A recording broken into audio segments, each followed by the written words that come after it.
الحمد لله الحمد لله لم يزل ولا يزال حيا قيوما عالما قديرا مدبرا سميعا بصيرا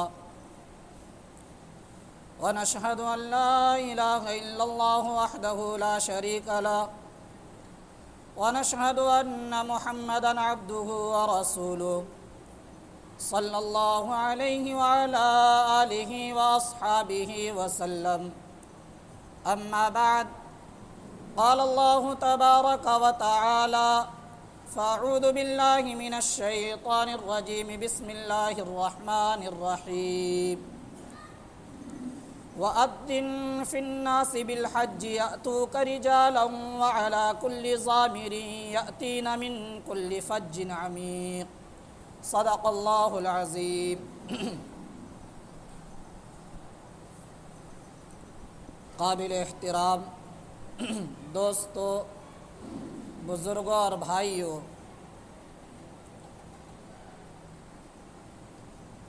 گزشتہ ہفتے حج کے تعلق سے بہت سی باتیں آپ حضرات کے سامنے پیش کی گئی.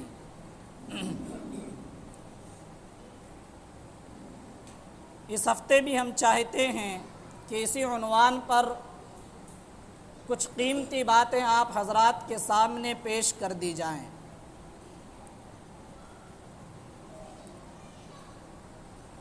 حضرت ابراہیم علیہ السلام نے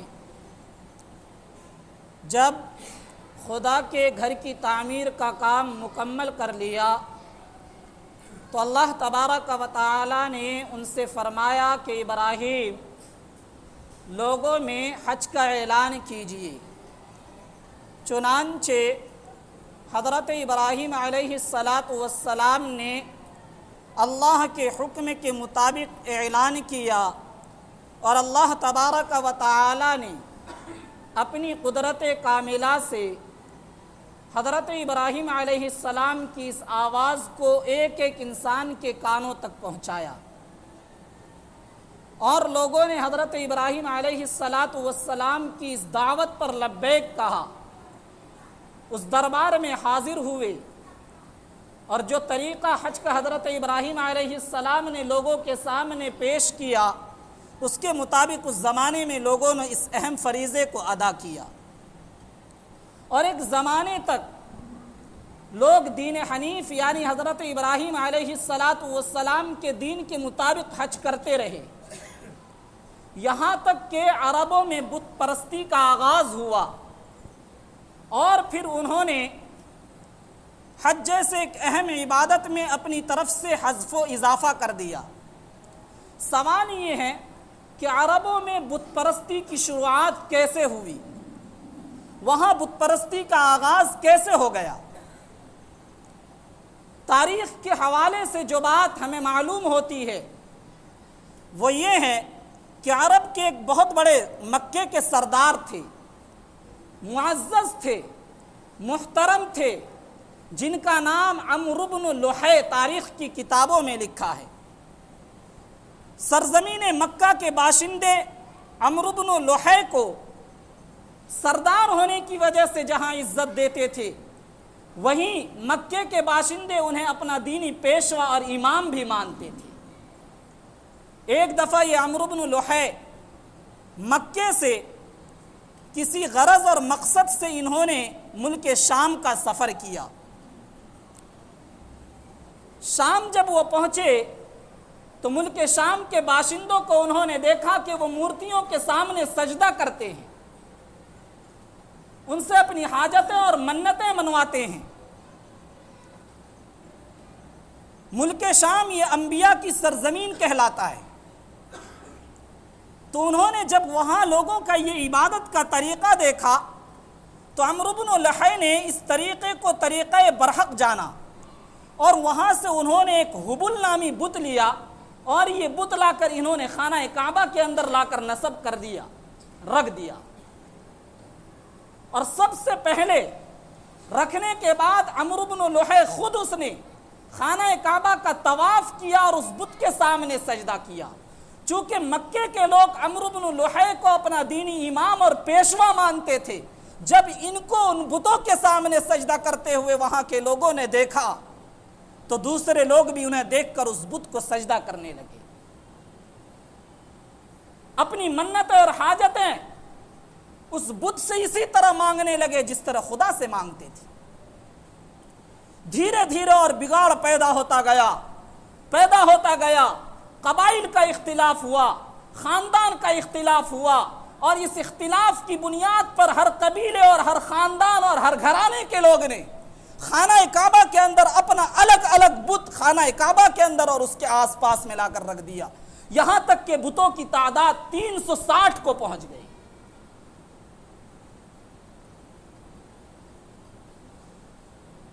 اور حج کا وہ طریقہ جو حضرت ابراہیم علیہ السلام نے سکھایا تھا، اس میں تو بتوں کو سجدہ کرنا نہیں تھا، اب یہ لوگ جب حج کرتے تھے تو ان بتوں کو سجدہ کرتے تھے، ہر قبیلے اور ہر خاندان کے لوگ اپنے اپنے لائے ہوئے بتوں کو سجدہ کرتے تھے۔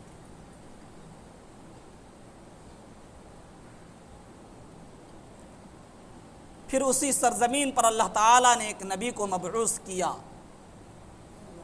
جس کی ایک تاریخ ہے، اور دھیرے دھیرے ہجرت کے بعد سن 8 ہجری میں نبی کریم صلی اللہ علیہ وسلم نے اسی مکے کو فتح کیا جس مکے میں خدا کا گھر ہے،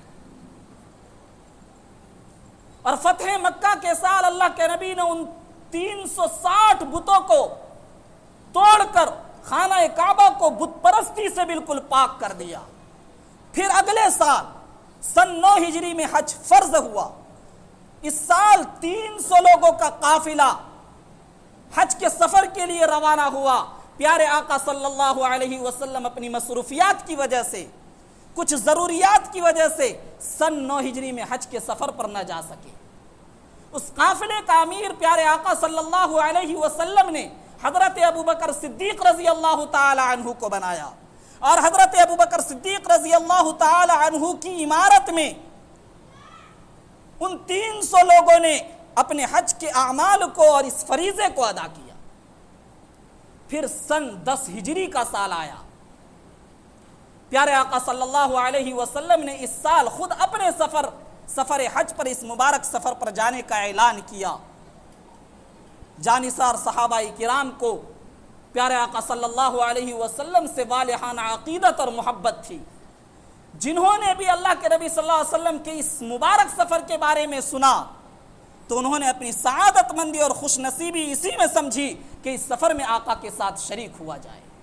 چنانچہ ایک بڑی تعداد پیارے آقا صلی اللہ علیہ وسلم کے ساتھ سن 10 ہجری میں حج کے سفر کے لیے روانہ ہوئی۔ تاریخ کی کتابوں میں کسی مورخ نے لکھا کہ 1,24,000 کی تعداد تھی، کسی نے کہا کہ 1,44,000 کی تعداد تھی، اور لوگوں نے اور تعدادیں لکھی ہیں، جو بھی ہو لاکھوں سے اوپر کا مجمع تھا۔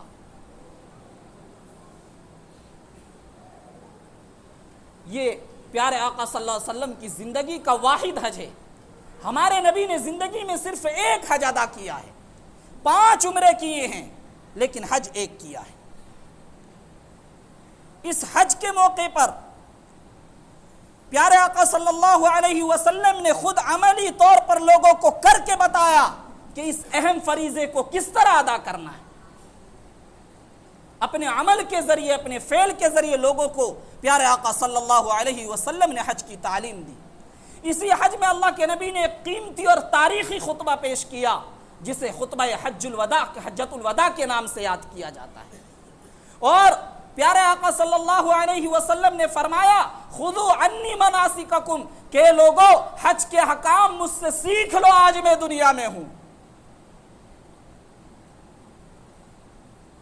تو یہ ایک تاریخ ہے جو حج کے تعلق سے ہمیں یاد رکھنی چاہیے۔ میں ایک دوسری بات آپ کے سامنے پیش کروں، وہ یہ کہ یہ جو ساری زمین ہے اس کو اللہ تعالیٰ نے پیدا کیا ہے، لیکن اسی خدا نے اس زمین کے بعض حصے کو دوسرے بعض پر فضیلت عطا کی ہے، برتری اور فوقیت عطا کی ہے۔ اللہ تعالیٰ نے سب سے زیادہ تقدس اور پاکیزگی والی جگہ اس زمین میں اگر کوئی بنائی ہے تو وہ 2 جگہیں ہیں، ایک مکۃ المکرمہ ہے اور ایک مدینۃ المنورہ ہے۔ مکۃ المکرمہ کو اللہ تعالیٰ نے یہ فضیلت اور یہ برتری اس لیے عطا کی مکے کی فضیلت اور یہ برتری، یہ بزرگی، یہ تقدس اس لیے ہے کہ وہاں خدا کا گھر ہے جسے خدا کے خلیل یعنی حضرت ابراہیم علیہ السلام نے آباد کیا۔ تو مدینۃ المنورہ کی فضیلت اس لیے ہے کہ وہاں نبی کی مسجد ہے جسے خدا کے حبیب پیارے آقا صلی اللہ علیہ وسلم نے آباد کیا ہے۔ مکۃ المکرمہ کی فضیلت اگر آپ کہو اس لیے ہے کہ وہاں حرم کے اندر ایک وقت کی نماز کا ثواب 1,00,000 نماز کے برابر ہے، تو مدینۃ المنورہ کی مسجد نبوی میں ایک وقت کی نماز کا ثواب 50,000 نمازوں کے برابر ہے۔ اگر مکۃ المکرمہ کو فضیلت اس لیے حاصل ہے کہ وہ نبی کا مولد ہے، وہاں پیارے آقا صلی اللہ علیہ وسلم کی پیدائش ہوئی ہے، تو مدینۃ المنورہ کو فضیلت اس لیے حاصل ہے کہ وہ نبی کا مسکن ہے، نبی نے اپنی نبوت والی 10 سالہ زندگی مدینے میں بسر کی ہے۔ اگر مکۃ المکرمہ کو فضیلت اس لیے حاصل ہے کہ وہاں نبی کے آبا و اجداد مدفون ہیں، تو مدینۃ المنورہ کو فضیلت اس لیے حاصل ہے وہاں خود ہمارے پیارے آقا صلی اللہ علیہ وسلم مدفون ہیں۔ اگر مکۃ المکرمہ کو فضیلت اس لیے حاصل ہے کہ وہاں خدا کا گھر ہے، بیت اللہ ہے جسے دیکھنا عبادت ہے، تو مدینۃ المنورہ کو فضیلت اس لیے حاصل ہے کہ وہاں روضہ رسول ہے جس کی زیارت باعث شفاعت ہے۔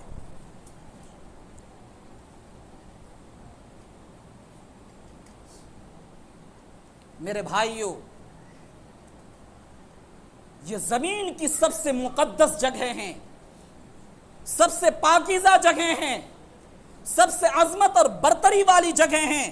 ساری عظمتیں، ساری بڑائیاں، ساری بلندیاں زمین کے ان دونوں شہروں پر قربان ہیں۔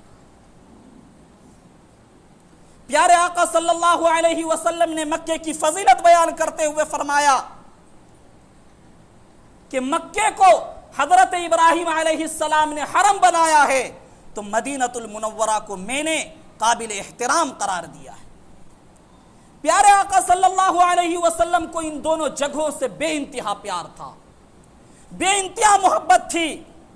یاد کیجئے اس دن کو جس دن پیارے آقا صلی اللہ علیہ وسلم مکۃ المکرمہ سے ہجرت کے ارادے سے نکلے اور کچھ دور فاصلے پر جانے کے بعد حسرت بھری نگاہ سے مکے کی سرزمین کو دیکھا اور کہا، اے شہر مکہ، اس روئے زمین میں اگر زمین کا حصہ جو میرے نزدیک سب سے پیارا ہے وہ تو ہے، اگر میری قوم کے لوگ مجھے تیرے اندر سے نہ نکالتے تو میں اس شہر کو چھوڑ کر کبھی نہ جاتا۔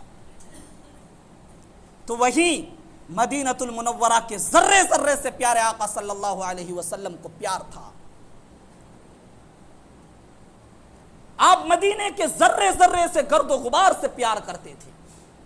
حضرت انس رضی اللہ تعالی عنہ کی روایت ہے، فرماتے ہیں کہ ایک دفعہ پیارے آقا صلی اللہ علیہ وسلم ایک سفر سے تشریف لا رہے تھے۔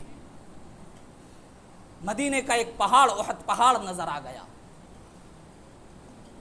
سرور دو عالم صلی اللہ علیہ وسلم نے فرمایا کہ اے لوگو، یہ پہاڑ مجھ سے محبت کرتا ہے، میں اس پہاڑ سے محبت کرتا ہوں۔ یہی حضرت انس رضی اللہ تعالی عنہ ہیں۔ ان کی ایک اور روایت ہے، یہ فرماتے ہیں کہ جب بھی سرور دو عالم صلی اللہ علیہ وسلم کسی سفر سے تشریف لاتے، مدینے کے قریب ہوتے، وہاں کے در و دیوار نظر آتے، اللہ کے نبی صلی اللہ علیہ وسلم کو در و دیوار سے اتنا پیار تھا کہ پیارے آقا کو رہا نہیں جاتا تھا، سواری کو تیز دوڑانے لگتے تاکہ اپنے محبوب شہر کے اندر جلدی داخل ہو جائے۔ بہت سارے فضائل ہیں ان دونوں شہروں کے، میں کچھ آپ کے سامنے بیان کرتا ہوں۔ مکۃ المکرمہ کے بارے میں پیارے آقا صلی اللہ علیہ وسلم نے فرمایا، جو شخص مکے کی گرمی کو تھوڑی دیر کے لیے صبر کے ساتھ برداشت کر لے، اللہ تعالیٰ اس سے جہنم کو 100 سال مسافت کے بقدر دور کر دیتا ہے اور جنت کو اس سے 200 سال مسافت کے بقدر قریب کر دیتے ہیں۔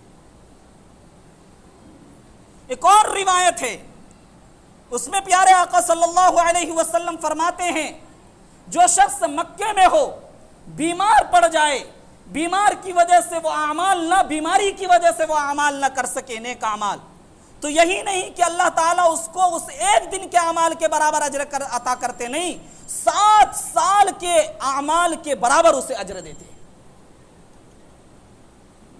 نیک عمل نہیں کر پا رہا بیماری کی وجہ سے، بیماری ایک عذر ہے، ایک دن کا عمل چھوٹ گیا 7 سال کے اعمال کا ثواب اللہ دیتے ہیں۔ ایک اور روایت ہے جس میں یہ ہے، مکہ المکرمہ میں ایک قبرستان ہے جس کا نام جنت المعلا ہے، جو حضرات گئے ان کے علم میں ہوگا۔ اس قبرستان کے بارے میں پیارے آقا صلی اللہ علیہ وسلم نے فرمایا کہ کل قیامت کے دن اس قبرستان سے 70,000 لوگ اس حالت میں اٹھائے جائیں گے کہ بغیر حساب و کتاب کے اللہ تعالیٰ انہیں جنت میں داخل کر دیں گے۔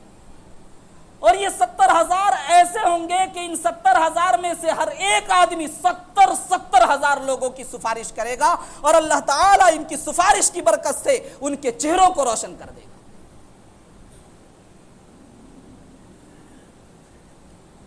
اور مدینۃ المنورہ کے بارے میں پیارے آقا صلی اللہ علیہ وسلم فرماتے ہیں، اگر کسی انسان کو مرنے کی تمنا کرنا ہو، اگر کوئی انسان مر سکتا ہو تو اسے چاہیے کہ وہ مدینے میں آ کر مرے، کیونکہ جو مدینے میں مرے گا، میرے شہر میں مرے گا، کل قیامت کے دن اس کو میری سفارش حاصل ہوگی، شفاعت ملے گی۔ ایک اور موقع پر پیارے آقا صلی اللہ علیہ وسلم نے فرمایا کہ میں اس بات کو پسند کرتا ہوں کہ میری قبر جس سرزمین پر بنے تو وہ سرزمین مدینہ ہو، اور یہ بات اللہ کے نبی نے 3 دفعہ ارشاد فرمائی۔ میرے بھائیوں، ان روایتوں کو بزرگان دین نے سمجھا تھا، اسی لیے بزرگان دین اپنے اپنے ملکوں کو چھوڑ کر مکہ اور مدینہ کی طرف ہجرت کر گئے۔